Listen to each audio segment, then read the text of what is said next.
Our stories either help us or they hold us back.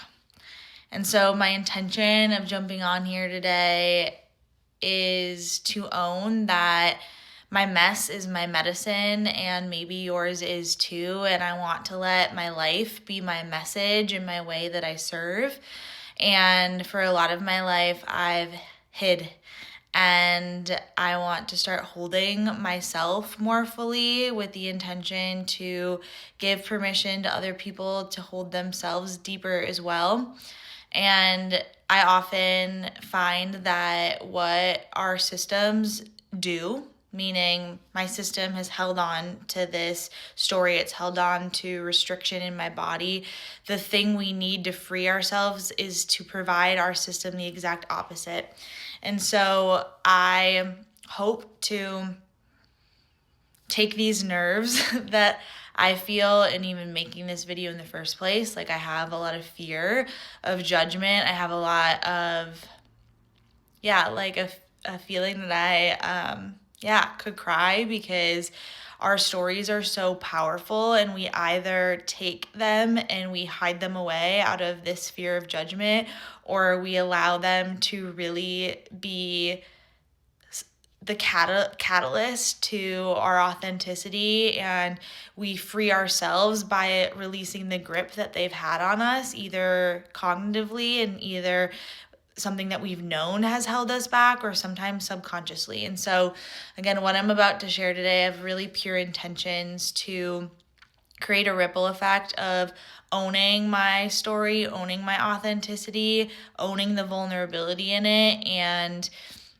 recognizing that our stories really don't define us, they mold us. And so it's more of a opportunity. Our life experiences are an opportunity that turns us from a caterpillar into a butterfly. Our souls get to evolve by having these life experiences. So you can tell I've been journaling a lot. With that being said, I want to share about some sexual trauma that I have uncovered. And I was knowingly raped in college, but I uncovered more recently some repressed sexual trauma from my childhood. And it has been a beautiful experience to come into deeper understanding of where my system has shut down. And I have begun to understand so much more of the ways that I've shrunk in my life, the ways that I've silenced to keep other people more comfortable, and now understanding deeper where that came from, right? My system did not feel safe, and I have full body chills. Just want to honor the nerves in this for a moment. Typically, when we talk about trauma, there can be a lot of leaky energy because of the fear of being judged, because of the tendency to silence that, like, the system is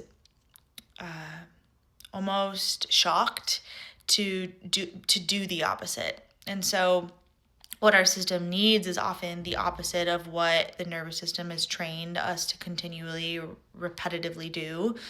But in choosing the opposite, there's this wall of breakthrough we have to get through.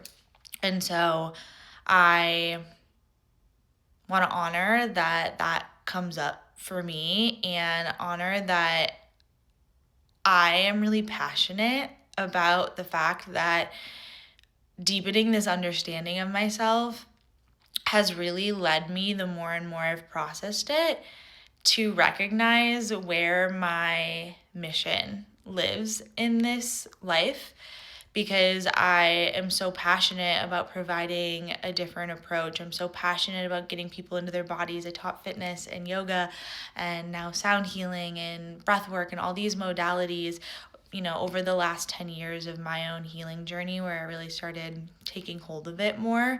And I can recognize now like this pull that I've had into like getting in my body, processing through my body, because there was this part of my body that had to dissociate in order to be safe, in order to survive. And so it repressed this trauma, it repressed these memories so that I could keep moving forward. And now I've gotten to this point where my body is like, no, I want you to know.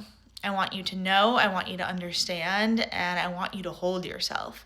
Like, I want you to really hold yourself in the beauty of your story and not have it define you. Like, really, what's been so beautiful is this isn't defining me, it is freeing me, because I have stepped into so much more embodiment by understanding the depth of what I've gone through in this life and seen myself through so much of a lens of admiration, of like, wow, okay, I can see where you've shrunken. I've seen where you've silenced. I've seen where you didn't feel safe. I've seen where you've barriered yourself from other people, where I've gone into perfectionism, control mechanisms, go.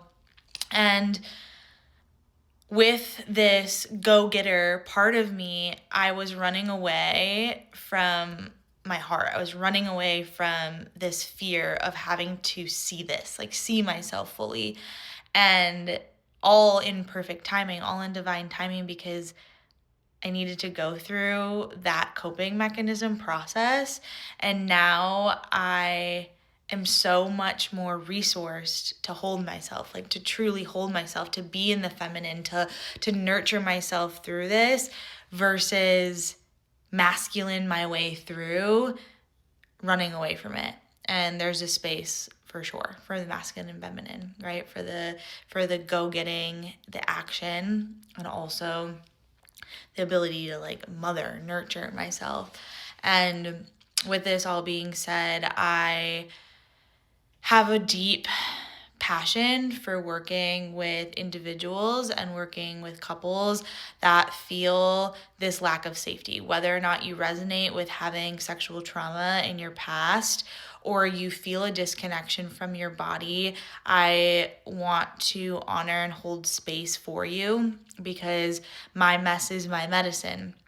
My experience of my own processing of my life experience is going to be the thing that I am of most service in. And so I am holding space for individuals in my Guide to Be membership. If you want to deepen your connection with your body, whether or not you feel like you've had repressed or known sexual trauma, or you're a couple and you're wanting to deepen your intimacy through somatic practice, through creating safety and really starting from this secure foundation of what does it mean to create safety from within, right? This is where my specialty in this secure attachment has become really clear over the last few months of deepening my understanding of this knowledge of my past, because I recognize where I wasn't secure.